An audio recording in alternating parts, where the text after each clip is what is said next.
This podcast is brought to you by Living Swell Studios. When you want to record your next hit, broadcast your next live stream, or just need a quiet space to edit your videos, Living Swell Studios can accommodate all your needs. Located in New Orleans, they're equipped with a rehearsal hall, print shop, photography space, and more. Living Swell is your one-stop shop to facilitating your vision. Let them fulfill your music and video dreams.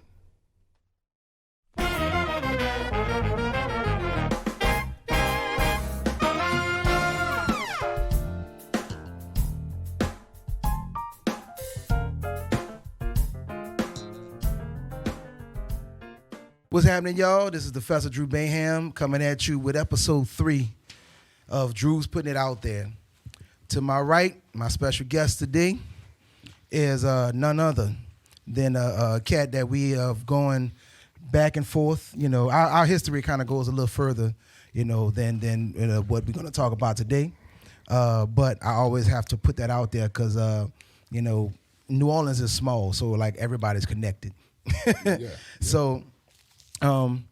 My special guest is none other than Coolie, moderately long, and I'm gonna give him this moniker because, like, you know, he's gonna be, you know, he's gonna be the sports guru Akbar Honeycutt. That's how we gonna do this, yeah. So give it up, you know, all that good stuff, and on the boards, who's gonna be working the angles today? Hit it with the angles. Yo, yeah, how y'all doing? the Al Heyman of the podcast himself, Mr. Roast Beef Jenkins. Yo, yes, indeed. Get up for Irv Darby. How y'all doing? You know, if you don't know who Al Heyman is, Google Al Heyman. Yeah, let's get it popping. All right, so you know, me and brother Akbar, me and brother Lewis. We always engage in, you know, sports of our beloved team, New Orleans Saints, and you know, we kind of go back and forth, and I always you know, kind of respected his perspective because it's you know, it's embedded in, you know, your knowledge of just like, you know, stats and like that, you know what I'm saying? It's like it's an objective, you know, it's always an objective point of view. And so it's like, man, I need to have people like you on this show because I'm a real big, you know, person on objective thinking. That was the reason why I put this show together. So without further ado, we're gonna just start on this, okay. And let's get on that old good old Super Bowl. I have a take, and so I you know.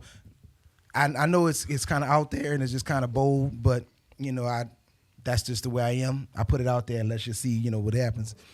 You know, personally, you know, I'm starting to believe, you know, the conspiracy theorists when they talk about, you know, this season was rigged, you know, or of something like that. You know what I'm saying? Because it's like, what are the odds of, you know, Tom Brady leaving the team that he had been with 19 years to get with a team? I mean, we already knew they had Cop.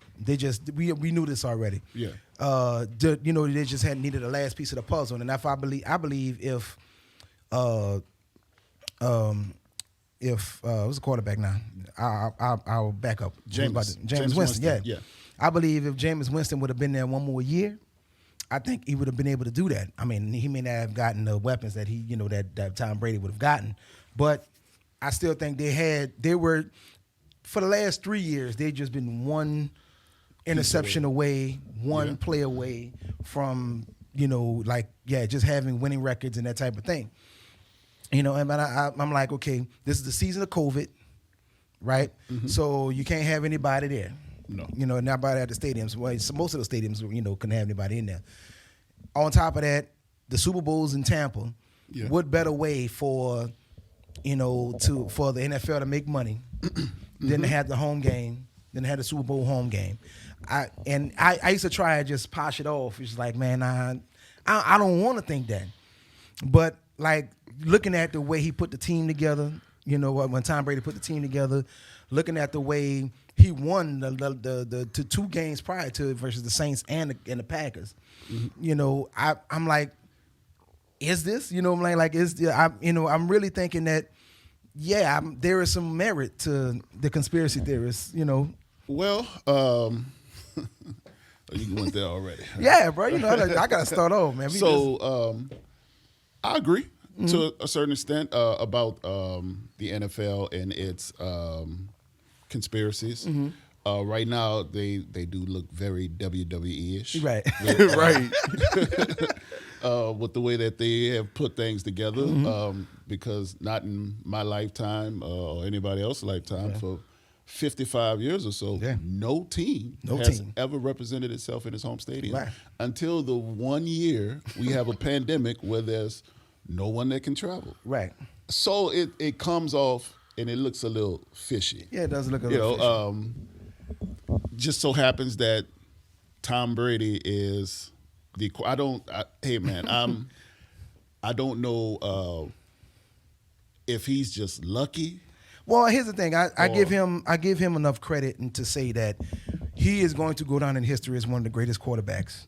You know, arguably the greatest quarterback in NFL history. Yeah. I give him that all day. Even though, you know, we're gonna get to that. We're gonna get to that subject. Yeah. You know, but I at the same time I'm like, who has ever in the history of the NFL had that type of luck? Nobody. You know what I mean? Not nobody. Right. And then they have been quarterbacks that come along that is more talented than Tom Brady. That have played on better teams than Tom Brady. And they can't get to 10 Super Bowls. Yeah. And win 7. Some of them can't even get to 1. Can't get to 1. Right. So, man, there has to be somebody pulling the puppet strings. Right. You think it's Vince McMahon? It gotta be, man. Hey, Ain't his daughter running that? Ain't the daughter running WWE now? She does. She does. Well, Stephanie McMahon. Oh, yeah, I thought so. Yeah. But man, Tom has been the beneficiary of some great refereeing. Depends on your geological right. wherever you stay in America. If you are from Boston or Massachusetts area, New York up that way, then you probably are happy that he benefited from those Of course. officials. If you stay anywhere from Philadelphia to maybe Indianapolis, then you're not too happy. Or Oakland Raiders, right? You're definitely not happy with the tuck rule. Oh, of course, right? And man, but I would say that Tom is a good quarterback, great quarterback. He's one of the top 3, if not the GOAT. But I don't. In my opinion, we get too caught up in the culture right now where rings define if you're the GOAT. Right. If we want to go there, then we can use Robert Horry, who has more championships than Michael Jordan. Right. But he's nowhere near considered the GOAT. Right. Or Bill Russell. Who has 11. Right. Right? So, in my opinion, Tom being the winner of 7 Super Bowls, I don't necessarily think he's the greatest quarterback. He's probably the most decorated. Right. That's by far. But greatest, no. But that which is bringing me to the next, our next subject. I have another take. I have a thing, so to speak, with Tom Brady being the GOAT. Yeah. Because I looked at, I just looked at just some of the Super Bowls that he's played. I looked over all the Super Bowls that he played, even including this one. Yeah. One thing that I realized is that, not only does he get calls, I think he gets the Michael Jordan rules. Like, does he get calls? Right. and I that's why I say I realized that's what happened all 3 games. Yes. Super Bowl, like they jumped up on the Packers and they were up 20. They were like 21-3 or something wild like that. And the Saints kept it tight until 5 minutes into the first half. Going to Green Bay, the Packers defensive coordinator did something that I think my child would do on Madden, right? Yeah. That has no football acumen. no football IQ, has no idea what she's doing. She's just playing the game. Right. I don't know how with three, I believe it was maybe, I'm going to give it 5 seconds. Yeah. No more than that. With 5 seconds left in the half, you call single high safety. When you know there's only a shot to the end zone. Right. Right? And you got flyers on you got flyers on both ends. Man, what are you doing? Yeah. Just 4 deep. Right. Or just protect the Keep it end in zone. front of you. I think, to be honest with you, I think the too high safety that Tampa has been playing through that whole time, throughout the playoffs, I think it was ingenious because they kept everything in front of them. They kept, especially with the Saints, because Drew can't beat you over the top. Exactly. Drew can only beat you within 0 to 15 yards. Right. And after he came back from ribs, to me, it was he had. If he threw the ball over 8 yards, it was to me it was considered a long. Minus the throw that he threw Kansas City. That surprised everybody. Right. Yeah, of course. That ball was in there for at least 40 yards. Right now, I was. When he completed the pass to Emmanuel Sanders, and I'm thinking to myself, like, why don't they do that more often? Because it caught everybody off guard. Right. No one seen that coming. So I'm like, why don't you do that more often?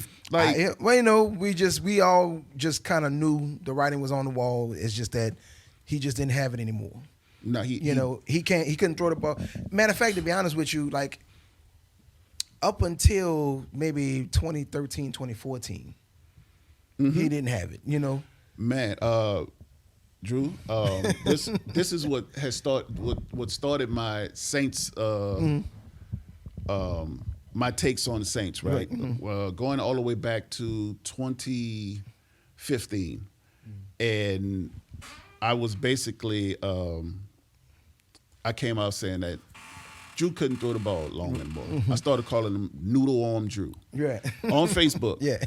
And all of the flack that I got, because New Orleans, I understand it. Drew, I still believe, so I was still believing until maybe 2 years ago. And like Drew Brees, he's loved. He brought the Saints its one and only Super Bowl. So I get it. I may have been early, but I was just basically saying what I saw on my television, and I don't know how anybody else could see it. And it was, it's one of the reasons they got rid of Brandon Cooks, because they couldn't they couldn't throw it to him. They couldn't throw it to him, and he's a flyer. And him being he wasn't the quiet type anymore. He was coming out and basically saying that he wanted the ball. Right. Which I remember it was the Rams game that they played that particular year. Michael Thomas's rookie year. Michael Thomas had maybe 12 or 15 catches, something crazy. Right. And Brandon Cooks had none.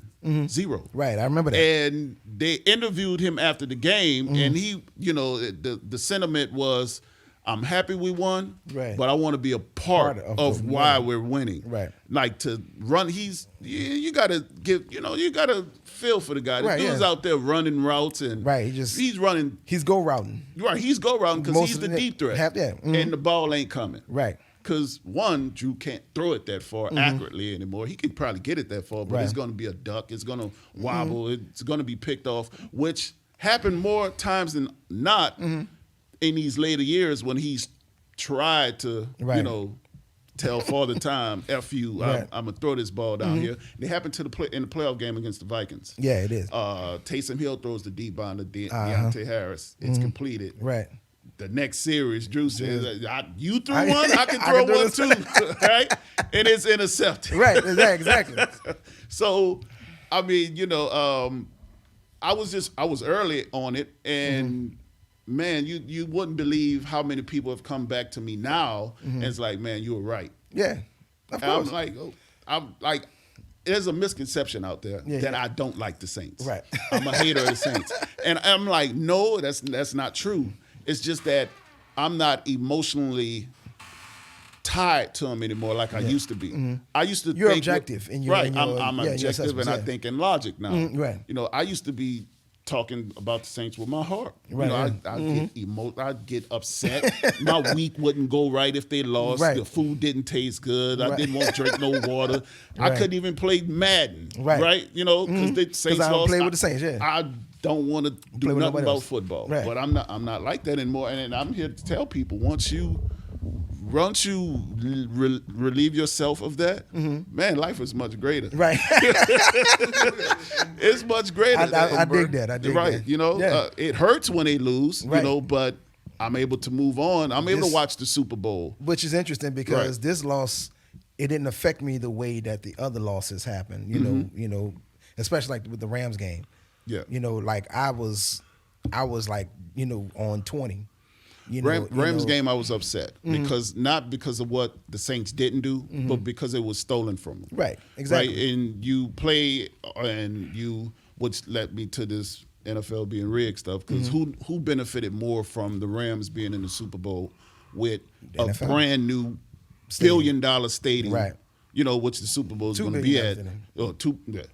The Super Bowl is going to be there next year, Right. in SoFi Stadium. But it benefited them more than it Benefited. Right. So, man, the NFL has been showing you who they are for years, Right. you know, but we just don't believe them. We still think it's. Well, I think, Yeah. I think, and I kind of agree with you on that level because as Saints fans, I think the Saints fan in particular, we have this, not necessarily a love-hate relationship, but we do have this, we going to be with you thick and thin. Yeah. That type. You only find that in the rare, like town cities, like Yeah. Green Bay, like, Small market cities. yeah, like the small market cities, Yeah. You're only going to really find that, you're not going to find that in Atlanta.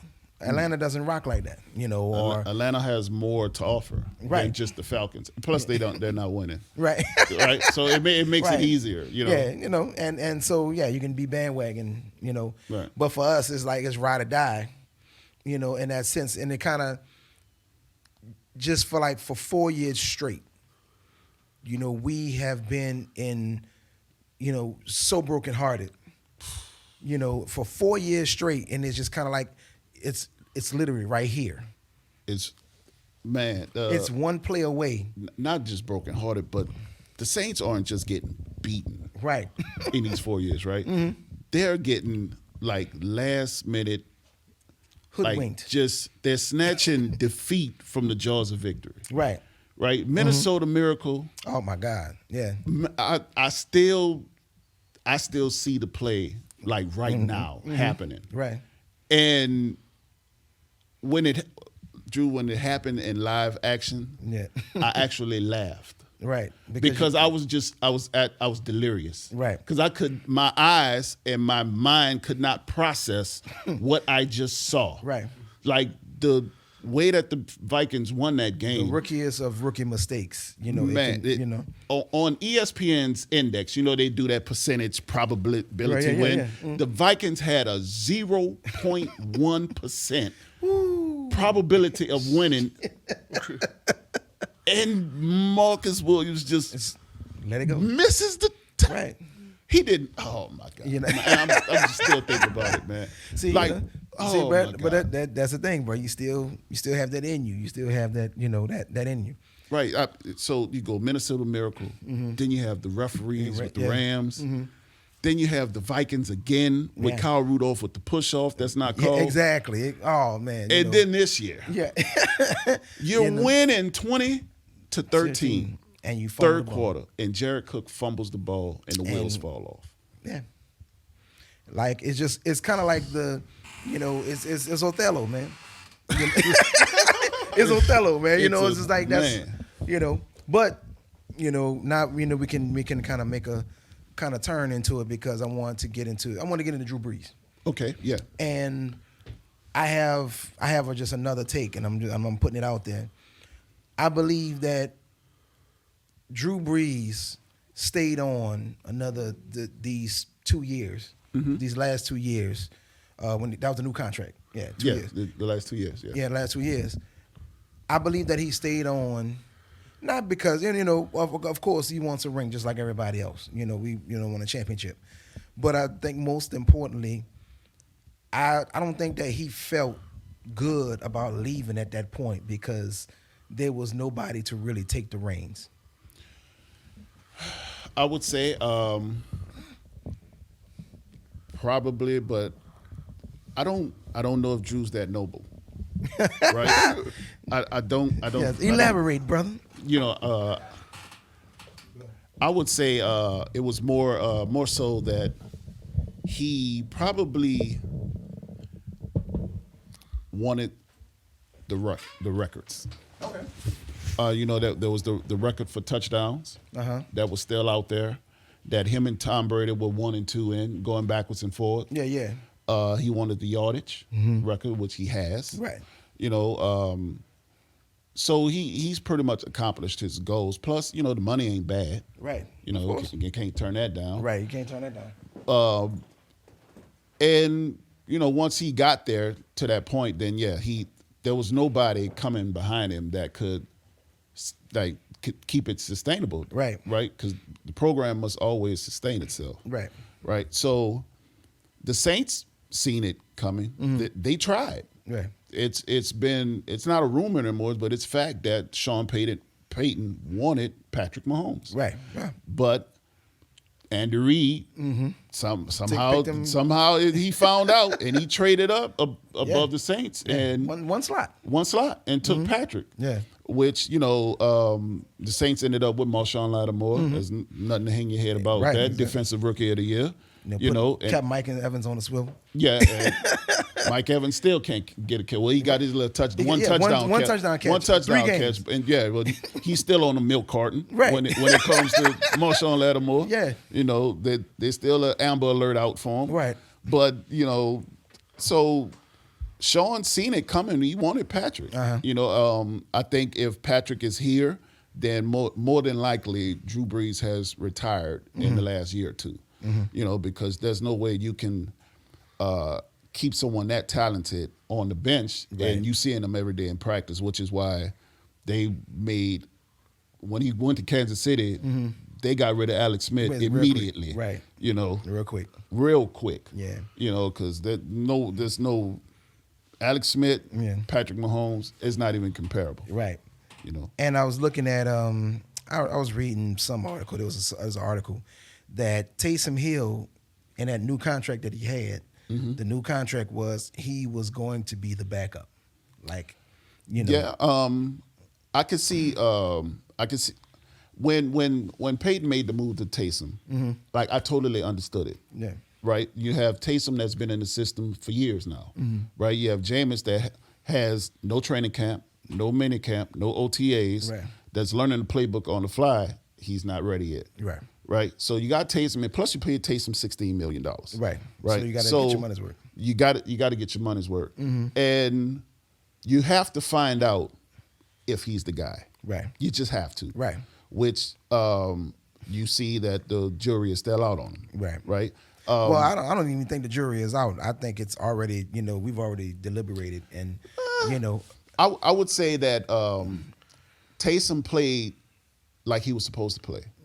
Which is no more than when it comes to being a quarterback, a rookie. Right. He hasn't really played quarterback as much as he played this year since college. Right. So, you knew there was going to be some growing pains, right? So I think he performed well enough. We've been spoiled the last 15 years when it comes to quarterback play. Right. When you're looking at Drew Brees and at one, for 12 of these, I would say, for at least 13 to 14 years of him playing quarterback, the ball's coming out on time. Right. He's not missing plenty of reads. The ball is deadly accurate. Right. So he's gonna go down he probably is going to go down as one of the most accurate quarterbacks. Yeah, he's over 60%. Right. Easy. Right.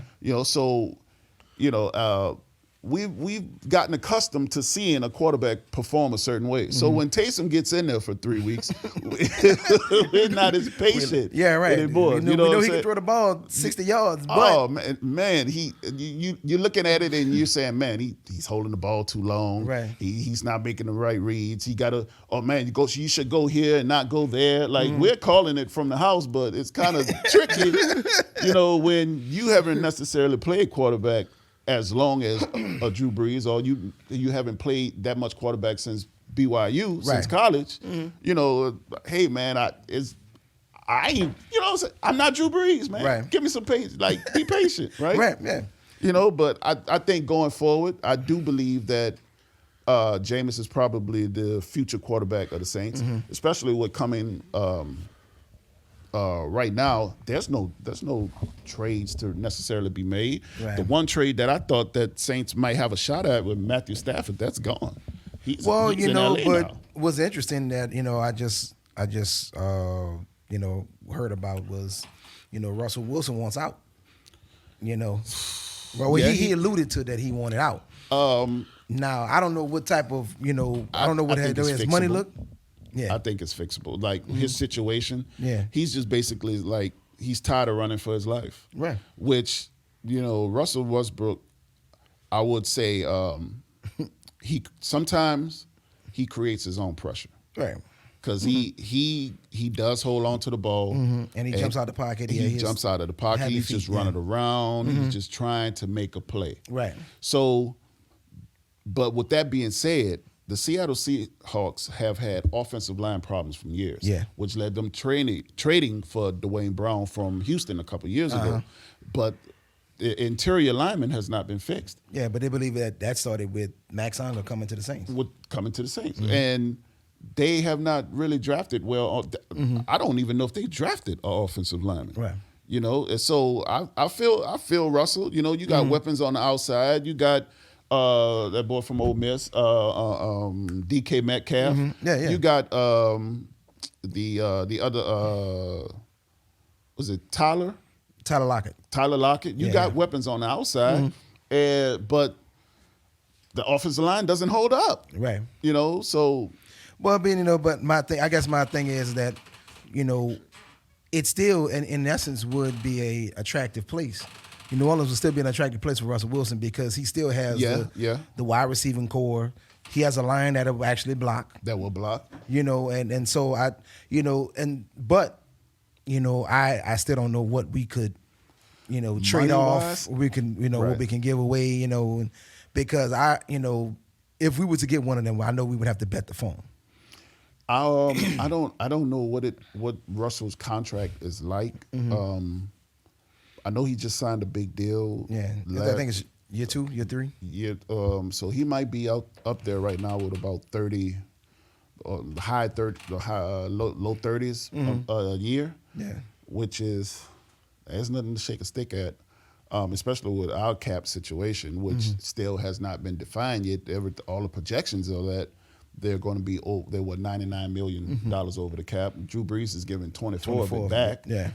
So that puts about 75. Yeah. We still got to take care of our own players. Well, I think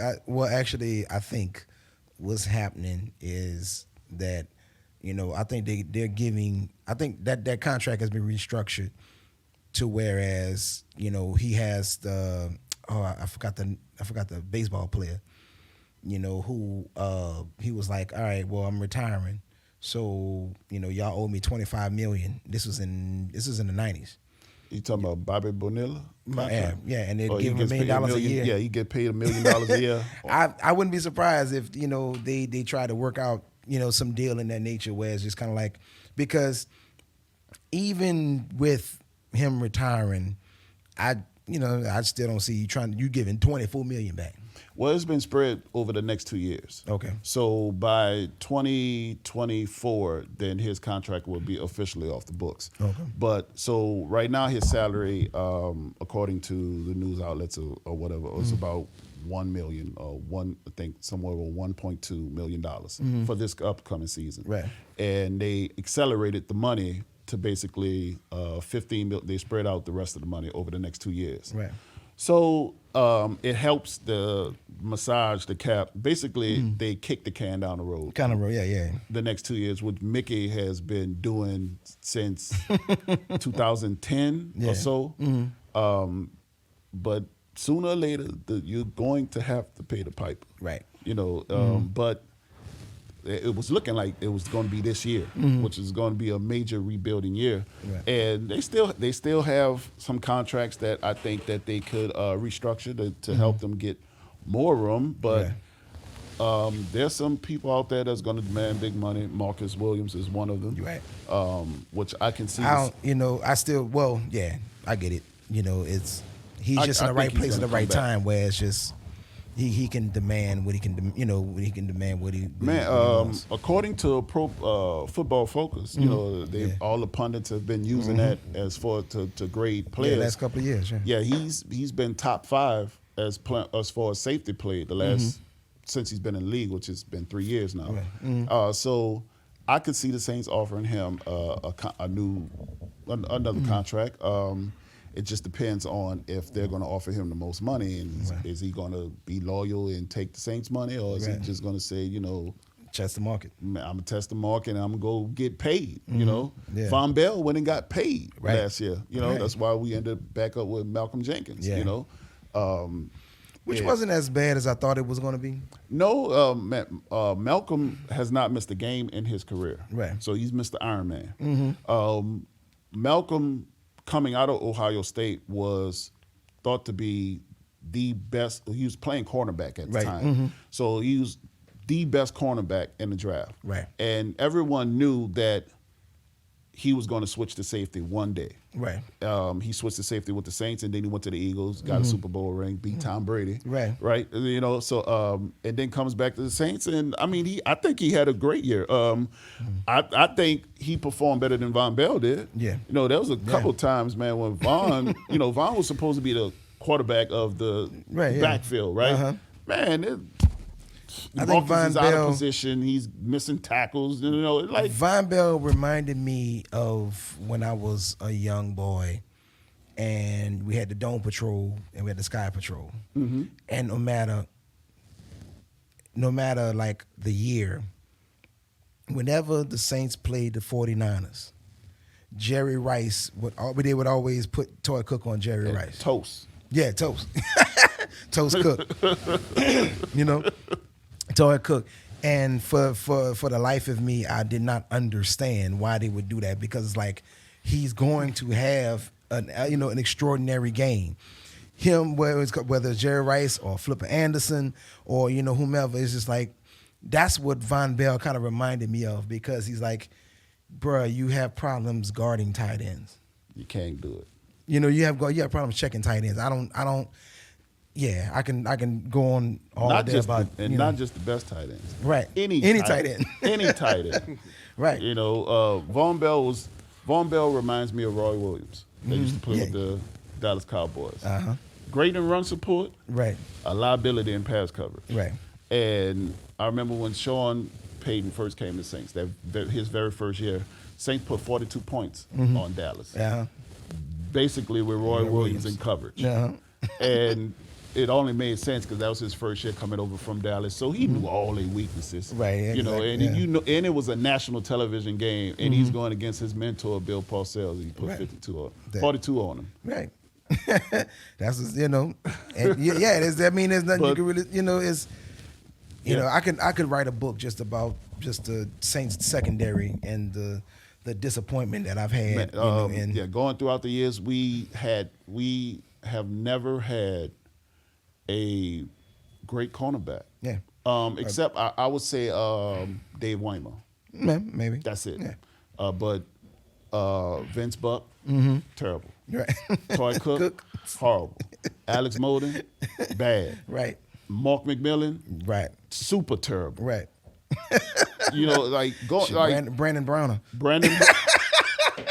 Man. Brandon Brown. Mr. Hold'em. Brandon Browner. Mr. Hold'em, bro. I think I could have probably got past Brandon Brown. I wouldn't be. I could have ran Right. a seven route and got Brandon Brown to hold me. Right. It was, Exactly. man. I think that might be one of the cases for that CTE stuff. You know, he's in jail now. Yeah. For something crazy. Yeah. You know, but man, it like the Saints have in the history great linebackers. Right. You know, good defensive linemen.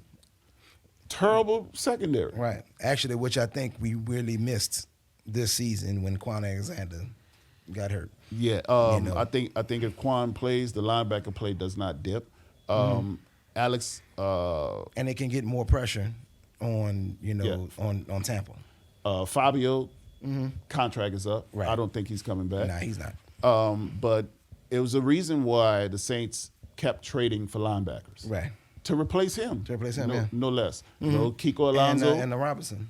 I believe, Yeah. because he just, Robinson, was it Craig Robinson? Craig Yeah. Robinson. Yeah, he became a special teams player. Yeah, he became a special teams player, but I think that he had great tackling skills and he was able to stop the run. He was a great run stopper, but he couldn't guard he couldn't guard a great. So I Can't just go to stop sign. right. Stephon Anthony. Yeah. Who found his way back to the Saints after he was traded. Right. No, his rookie year, he had a decent rookie season. Yeah. With I think it was Spagnuolo. Mm-hmm. Yeah, it was Spagnuolo, He yeah. had over 100 tackles. Right. But he fell off a cliff. Right. Demario Davis has been probably the best linebacker the Saints has had in a very, very, very, very long time. Yeah. Since Sam Mills. Since Sam, yeah, and he brings it every game. Right. And he just flashes off the television screen. And Quan Alexander, no doubt, who's very instinctive, he flashed on the television screen, for mostly the right reasons. He had one bad play against Philadelphia that he tried to backdoor Miles Sanders, and Miles hit the hole and was gone for 90 some yards, which the Saints ended up giving up a 100-yard rusher for like the first time in like 4 years. Right. Like it was something crazy like that. But that was that probably game. the only mistake that I seen Quan make. Yeah. But I think now Quan is still under contract. Okay. So it's going to it's about $12 million or so. I think the Saints keep him. You can't get rid of someone that's torn their Achilles. You know. Now it remains to be seen how he comes back. Achilles is nothing to shake a stick at. But I think the going back to the draft, leading the linebackers. And I had this take about the Saints in their draft from this past season, and I really felt it really upset me. Yeah, I remember. Yeah. Yeah, that the Saints passed on the linebacker. Yeah. Patrick Queen. Patrick Queen. Yeah. Is right there for you, and you take Cesar Ruiz. Yeah. Right. Did need him, right? Not really. Yeah. You did need him. Larry Warford, I get it. He had a horrible game against Minnesota. Right. But he's up against Danielle Hunter. Right. It's nothing to shake. Right. Danielle No Hunter, shake to stick it. Yeah. He's no slouch. Right. He had a bad game. Right. You don't get rid of him. He's Mr. Iron Man on the line. He's never missed a game. Right. And he's, as far as Pro Football Focus goes, he's the 8th best interior lineman in the league. There's 2 on every team. There's 64 starting guards in the league. Yeah. And he's number 8, and you get rid of him, and you keep Andres Pete. Right. Oh my God. And pay him $60 million. $60 million, dude. Oh my God. Man, hey, Andres Pete, I call him Sherman.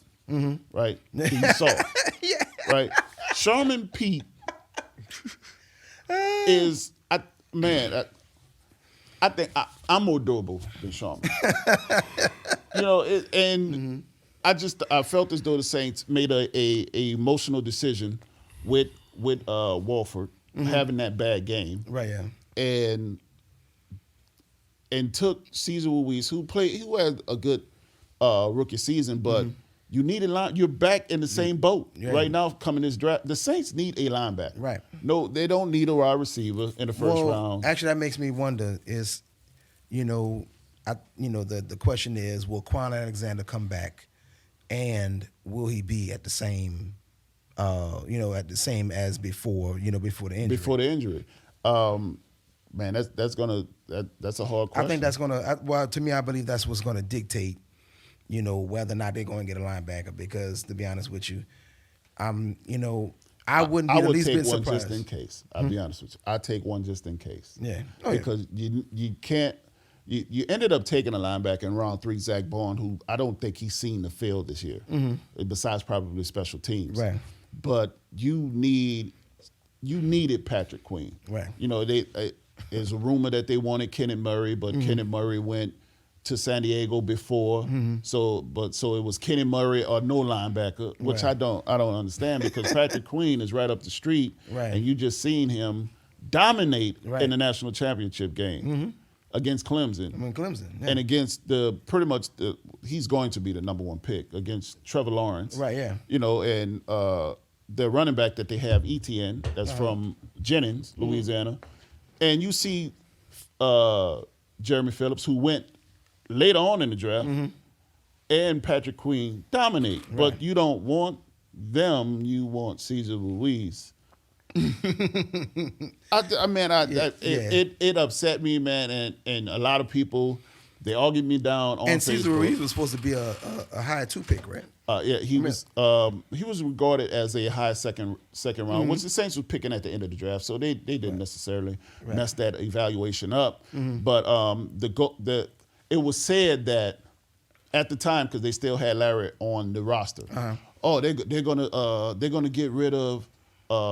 They thought they were gonna replace Pete, right? They're gonna take Pete out and they're gonna move. What's that center right now that we have? I forgot his name. I forgot his name already. But they're gonna take the starting center.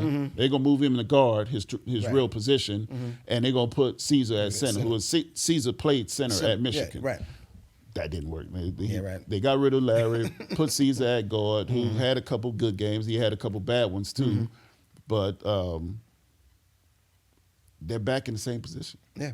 Realtors, do you need some special aerial photography or video footage? Or maybe you need some stock footage of the city for your presentation? Or maybe a beautiful shot of a landmark just to hang on your wall? Well, time for you to check out DM NOLA Shots. They are a drone photography and videography company established in New Orleans who specialize in capturing aerial 4K video and photo. Check out the website at www.dmnolashotsllc.com or follow us on social media at DM NOLA Shots on Instagram and Facebook. DM NOLA Shots. All right, came back. I have some other takes, but this implies, this is in regards to you and I, just like thousands of other, young children from all these parish schools. Yeah. Being bandheads. Yeah. Of course, yeah. Being bandheads and, being a part of just, wanting to always give back to the band programs and that type of thing, the way we learned, because we were under, leadership of what we call the golden era, the greats. Right. The Harrises, Mr. Jones, Mr. Bremer, a number of, Terragano brothers. Yeah.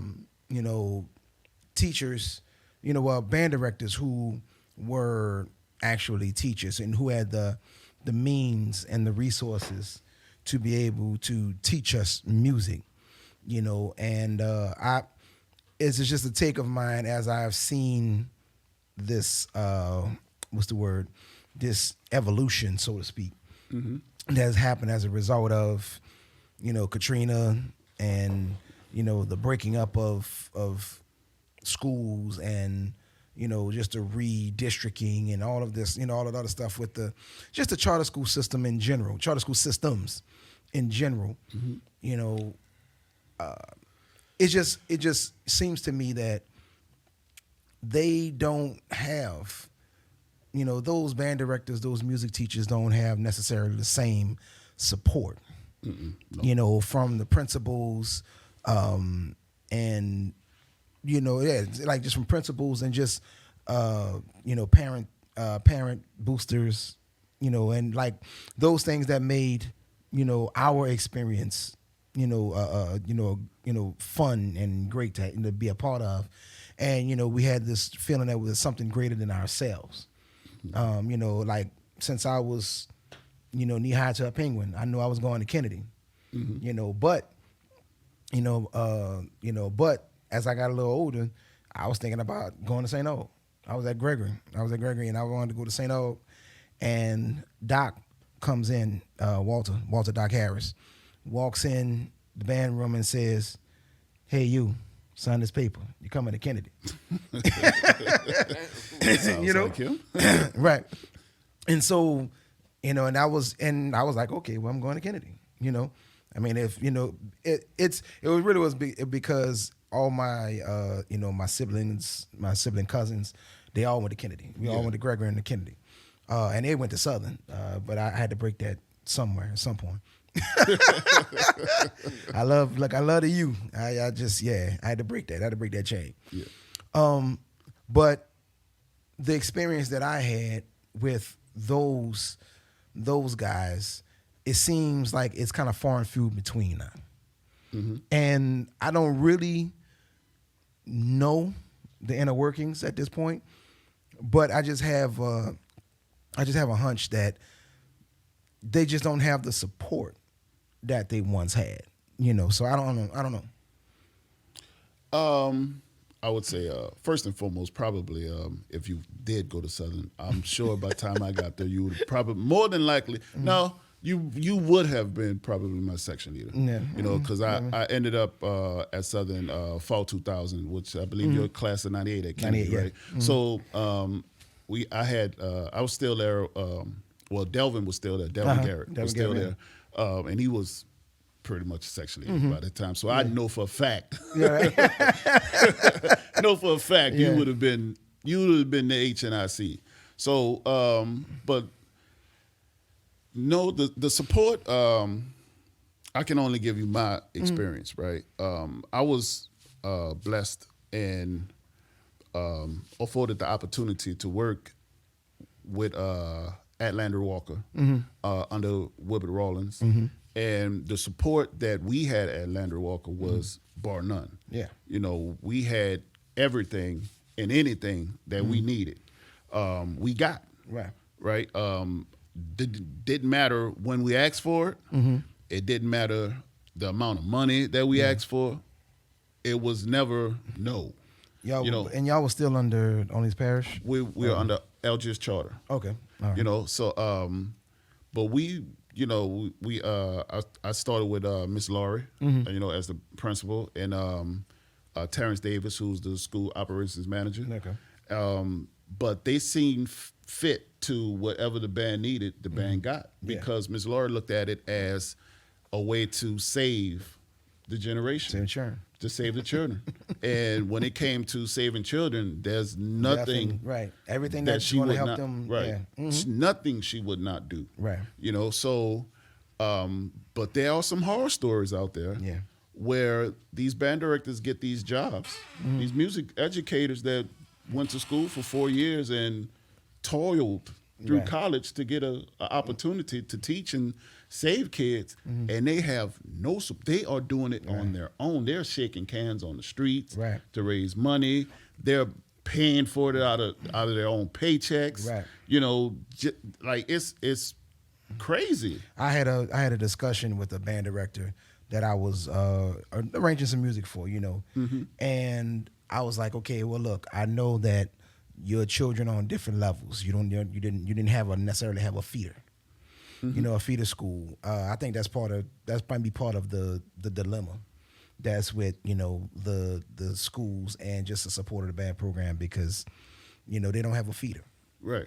And so a lot of times you don't have the numbers, and it discourages administration from investing in extracurricular activity.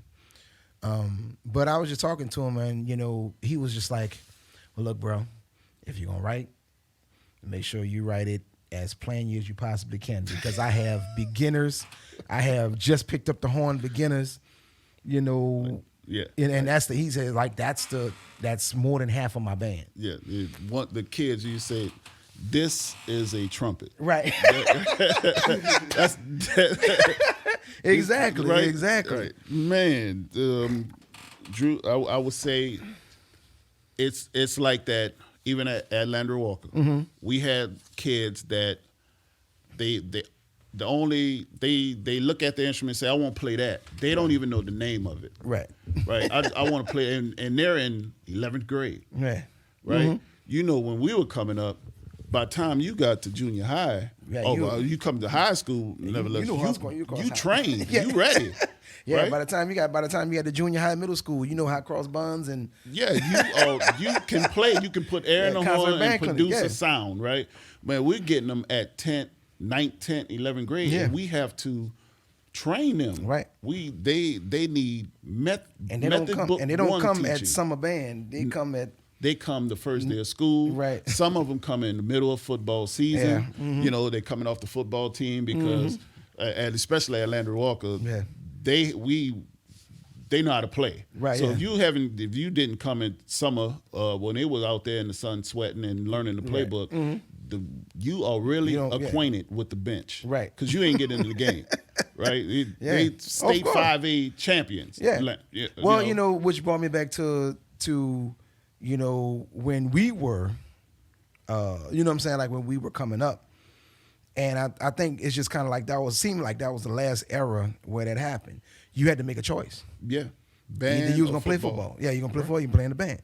Like, there was no ifs, ands, or buts about it. It's like, no, you got to do one or the other. You got to do one, and you can't do both. Right. Right? And you got to, so it might be 3 choices. Right. Band, football, or job. Right. Because you had a lot of people that, oh man, afternoon I got to go to work.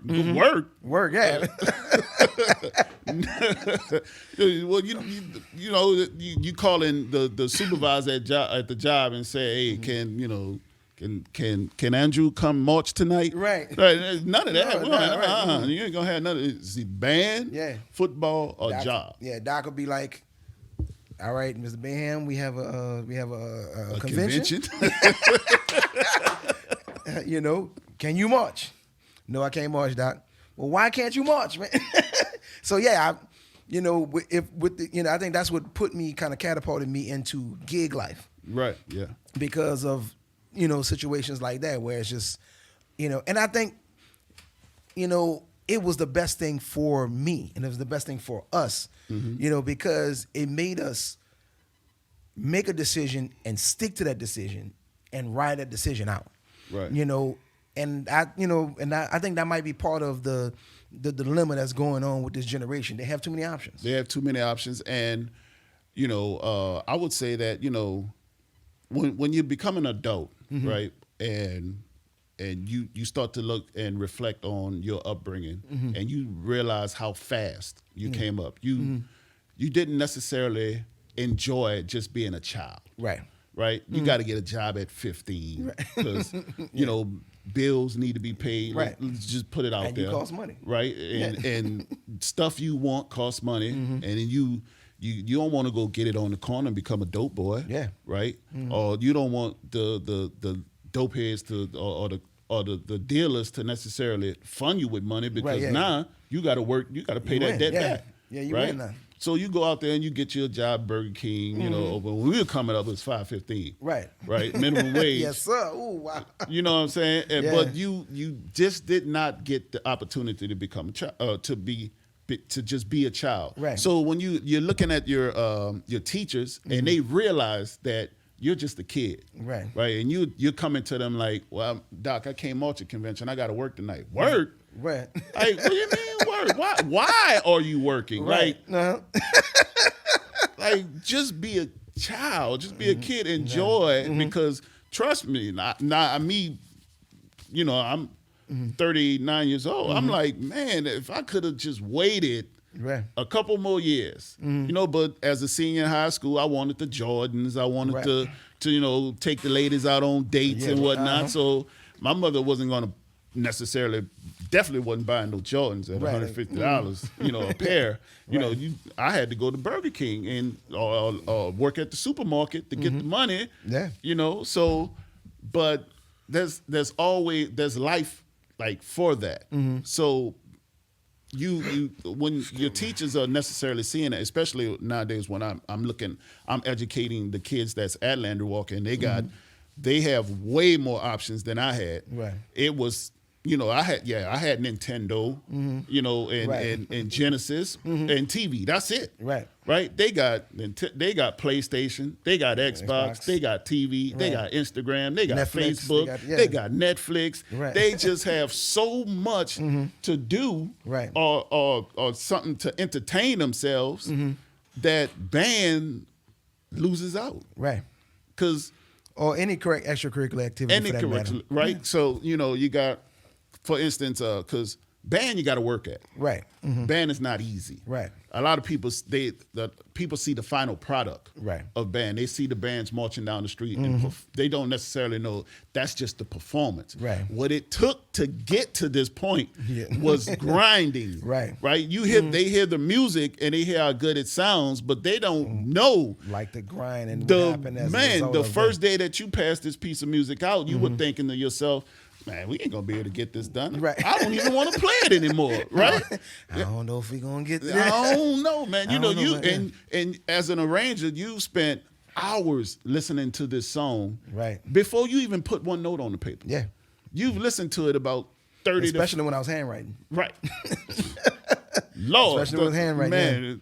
Man, these people don't know what handwritten music looks like nowadays. Everything comes off the computer, off the finale right now. And you've listened to a song at least 30 to 50 times before you've put a note on the paper, and then you've put the music together. Then you've gone into the band room, and y'all have forced yourselves to learn this piece of music, formatted it, reformatted it, right? Because the other format just didn't work. Yeah. Right? And then they see this final product marching down the street and they think it was easy. It was easy, yeah. But they don't know that. They don't know. They don't know how many kids, like you say, that this is a trumpet. Right. That are in your band. Yeah.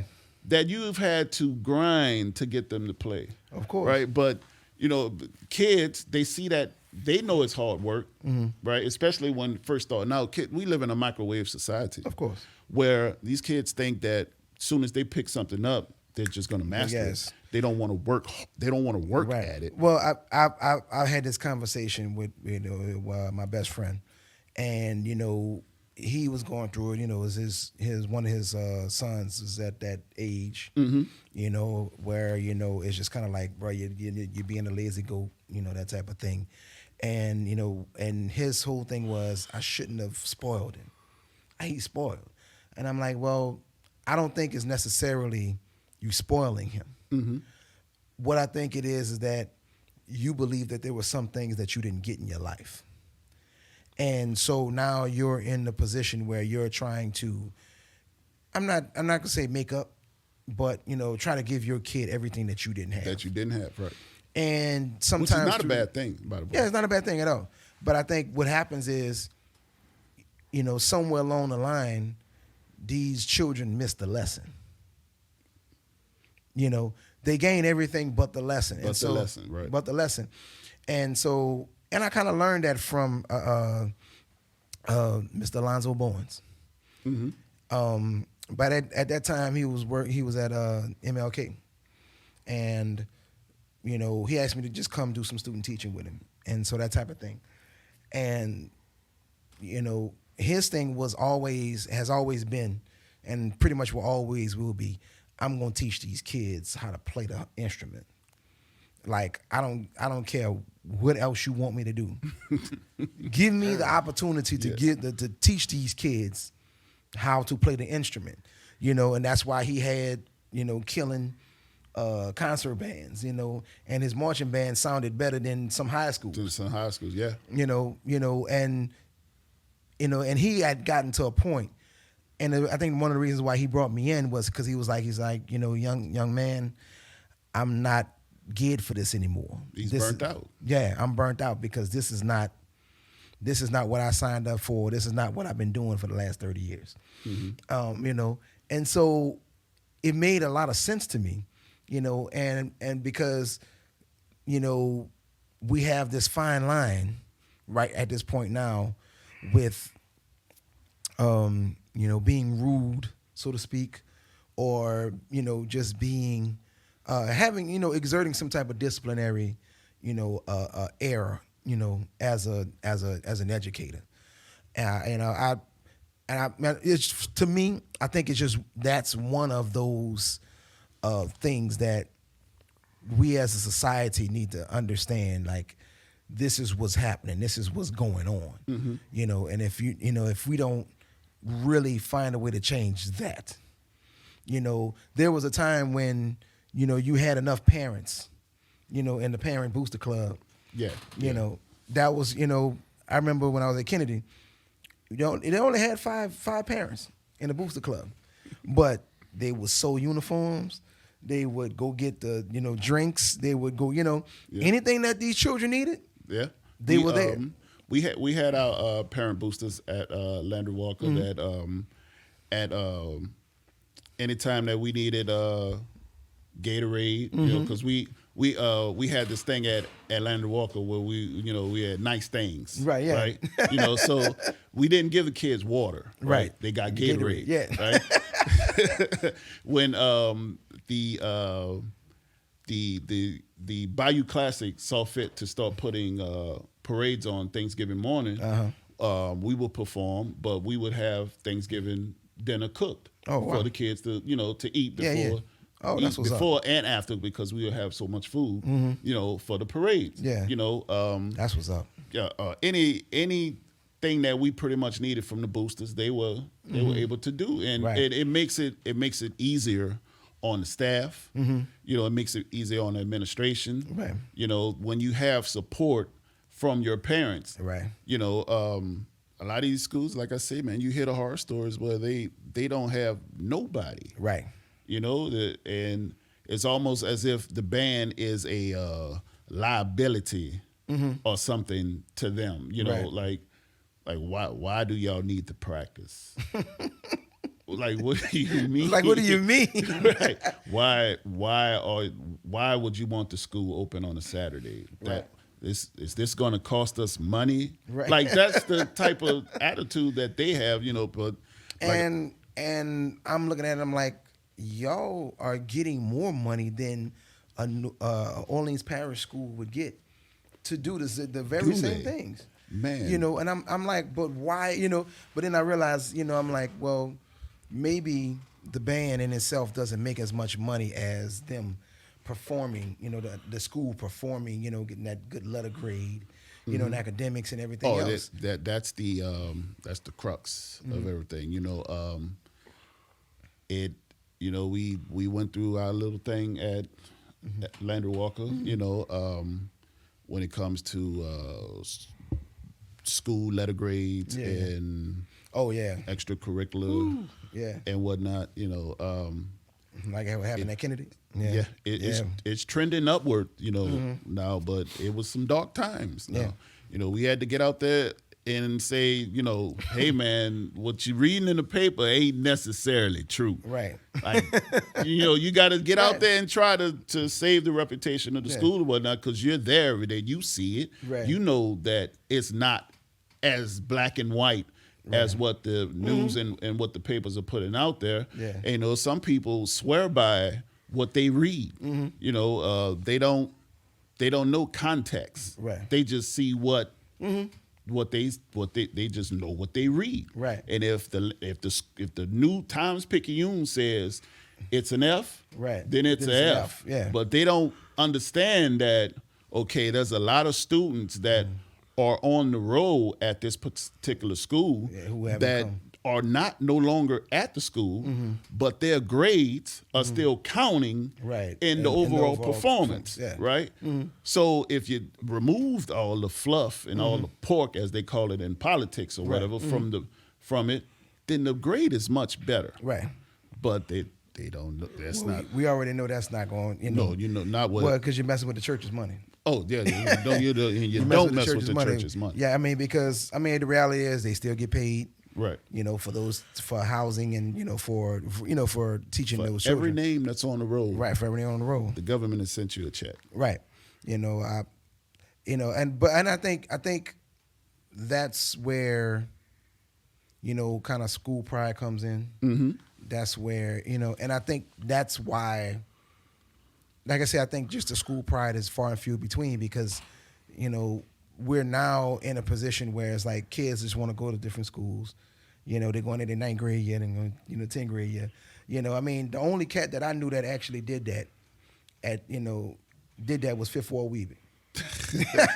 Was Weeby. Bless his soul. I mean, yeah, bless his soul. Rest in peace, bro.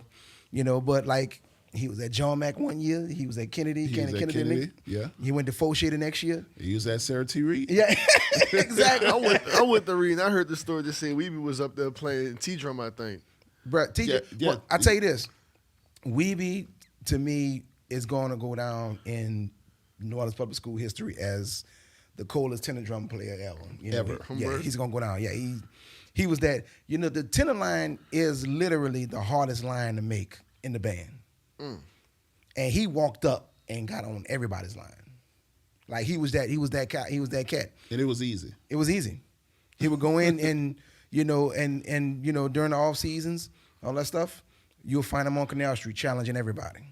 Oh, damn. The crazy part about it, we, when Weeby came back with the last song that he was that had the sample. Mm-hmm. What was the name of it? Let Me Find Out? Let Me Find Out. Yeah. Right? Yeah. I don't know how I forgot that song, but Let Me Find Out. The same year he performed it with Southern University, he performed it with us at Landry Walker in the car game. And the kids, they're kids, they don't necessarily know. Right. They know Weeby from being an artist, from being a recording. Right. They don't necessarily know his background Right. from where he come from.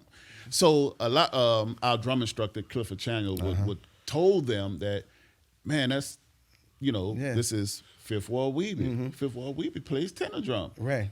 Man, he don't play no tenor drum. That's how our kids looking at him like, hey, whatever. Man. And Weeby had to get on the drum and show him that I'm really that dude. And I still got it. He still had it. Yeah. And they walked away from them like, okay, it was Mr. Weeby after he finished playing. Before it was just Fifth, Fifth Ward Weeby. After he finished playing was Mr. Weeby. Right. But I think you show me that? Yeah, and I think that energy is, I think what made us want to be band heads. Yeah. It was that energy alone. It was that, I went to Kennedy, but I went to Noka. So in order for me to go home, I had to pass a Fauché on whatchamacallit. And sometimes they'll be out there still practicing. The band will still be practicing, or somebody on the corner with the instrument in their hand, and it's like, what's happening? They're competitive. Let's get it. Right. And it just was like that, and then we all caught the bus down to Canal Street, and it was just all out, let's get it. Right. Cats blowing at each other from across the street. They were fine. The drummers were fine. The mailboxes, the mailbox, poles, or anything. Poles, right. Yeah, the mailbox or the pole or the garbage cans when they first had them big round garbage cans. Yeah. It made a lot of noise. It's like because it was plastic. So they, like tenor drummers just like in a circle, just getting it. So it was like I think it was just that spirit and that energy that helped put like what made it a culture. Yeah. Right. It seemed like Canal Street was like a battleground. Yeah, it was exactly. a battleground, a meeting ground. Yeah. Right. So I think that's what made it a culture. And so I think, now part of it is Katrina took part of it away. And whatever else was left, it was a shell of itself. Right. And I even go so far as like with the college bands. It still feels, what I mean? Like it still feels like it wasn't like, like something's missing. Mm-hmm. Something's missing out of it. Even though everything is still there, I don't know whether it's just that, we're in an age of, just social media so it's like I don't even have to go out on Chop and to see it, yeah. Right. Chop Napoleon and Chop to go and see the battle. Mm-hmm. And I think I preferred that more. when Joe Blow with his camcorder he just had his camcorder. It's that we have so much more access to to what bands are doing. Like I can give you my experience. Like I went to Southern alumni, Human Jukebox, right? Before not even I would say, right? Coming before the YouTube age, not even I, being that I marched in the Human Jukebox, I would know their repertoire because I'm out of the band, right? I don't know what they're playing. I just know I have an idea. They may play something in the top 10, coming to the Bayou Classic, right? Right, yeah. But now that we have so much access to it, I know exactly what they're going to play, right? Because they've been playing it all year, and I'd give great credit to the new guys that's up there with Kendrick Taylor and Brian Simmons. Oh yeah. Right, because they're trying to play new music every fifth quarter. They're trying the fifth quarter after the game. For the people that don't know, when the bands stay after the game, after the football game, they're trying to put more music out there because they know because it's because they have their own media team, that you can't play the same songs over and over and over. And one thing I love, and one thing I do love about, I love it, is that, especially with just the they're taking a different approach to writing the music. Yeah. Different than Knighton, and you know what I'm saying? Like and that's the thing I love about it, because I'm hearing more colors. I'm hearing more, in the music. You definitely hear more colors because they have more woodwinds. Right. Especially from when I was there. Right. Man, we had, when I was there, Kiela, from Kennedy, was our only piccolo. Wow. Yeah, right. She was the only piccolo. Right. Now, 2020, 21, they have a section of piccolos. We had 2 clarinets when I was at Southern. Right. We had 10 saxophones, but that was our woodwind. That was it. Right. Everything else was brass. Right. So the color, Knighton, in my opinion, he's the greatest arranger. I don't need to hear nobody else. Right. Yeah. Nobody else is going to change my opinion. Well, I think Knighton, in particular, everything he's done is classic. Right. And so because they've all become classics, I think that was the standard. Yeah.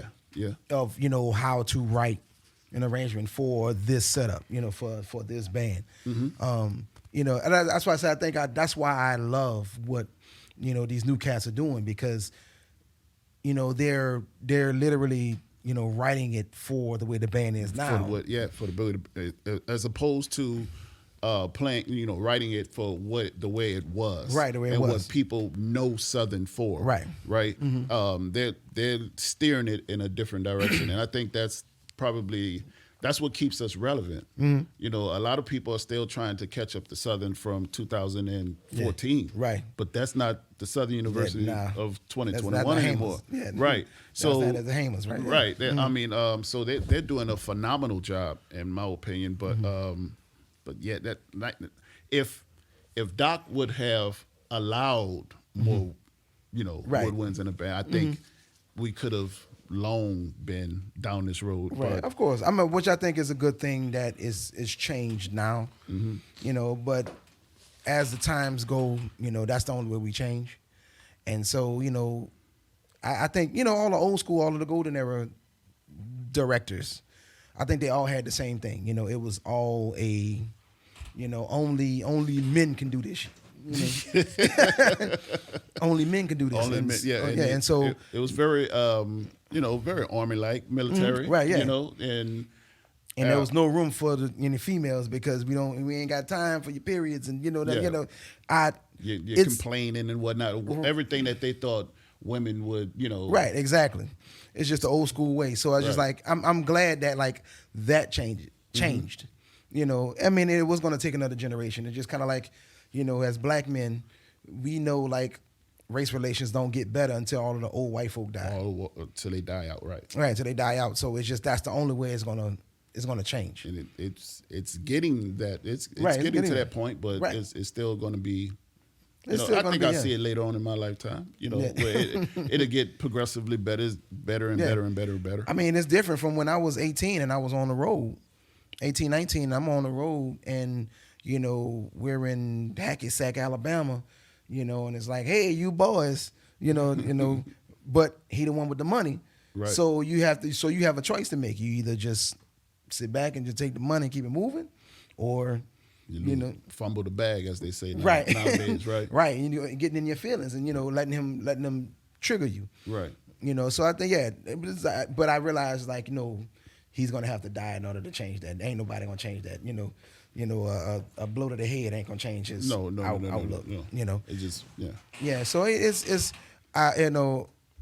I want to see. There are some good things that I like that I see that are for the better when it comes to that. I think my hope is that it gets back to the culture that we once had, and I think that was something that shouldn't have been taken away. A lot of it's been, like you say, taken away. It was, Katrina had a hand in it. A lot of implants from other cities that doesn't necessarily understand the culture of New Orleans. They've read about it, right? The birthplace. That was what attracted them to come to move here, yeah. Right. But when they get here, they don't necessarily like the bands playing on the corners and making noise. Making noise, you know what I'm saying? But this is what attracted you to New Orleans. Right. It's the Big Easy. Right. Right? It's one of the only places you can walk around with an alcoholic beverage in your hand down the street and nobody cops will bother you. Right. Right? You try that in Macon, Georgia, where it's a dry county. Right. And see how many awkward looks, not only the looks you get, but you might get a citation. Right. Right? You're so, but they come here and they try to implement stuff that, because we're all raised a certain way. Right. You can only, if I go somewhere for a vacation and then I move there and it was fun when I was on vacation because I didn't necessarily have to live under these conditions for the majority of like going forward. Right. I can live this way, appreciate it for what it is, and then I move back home and be free to live however I live. All right, yeah. Well, now they've taken this. Oh, they came as vacation to New Orleans and they tipped the band they were playing, but now they're trying to sleep at night when they're living here, and they're like, oh, would you please stop? Yeah, I paid $1 million for this house. Why did I have to go through this? Hey, you wanted to be close to Bourbon Street. This is you didn't know this is New Orleans. Don't change it now. Right, exactly. Right? Like we can go about that. I can go about, like I can go for another hour about that. Yeah. Yeah. Yes, sir. But anyway, I'd like to thank you for coming in and giving your perspective. I've always respected your perspective about, we often go back and forth about sports. And, I like to engage with people, who have an objective outlook, and not necessarily subjective, where it's just that, they're using their emotions, to do that. Now it's like, no, this is an objective thing. What is the outcome? What is that, and why do you see it that way? And I like I said, I thank you for coming and do that, because I hopefully get to have you, another time when I can get a whole Saints panel. Yeah, man, because I have, I'm in like 3 different text groups, and all we talk is Saints. Like, so during the game, that's all I'm doing. Right. I'm texting back and forth with all the cats, and that type of thing. And so I eventually want to get a couple of cats in to do a powwow, a Saints powwow. Maybe sometime around the draft or something like that.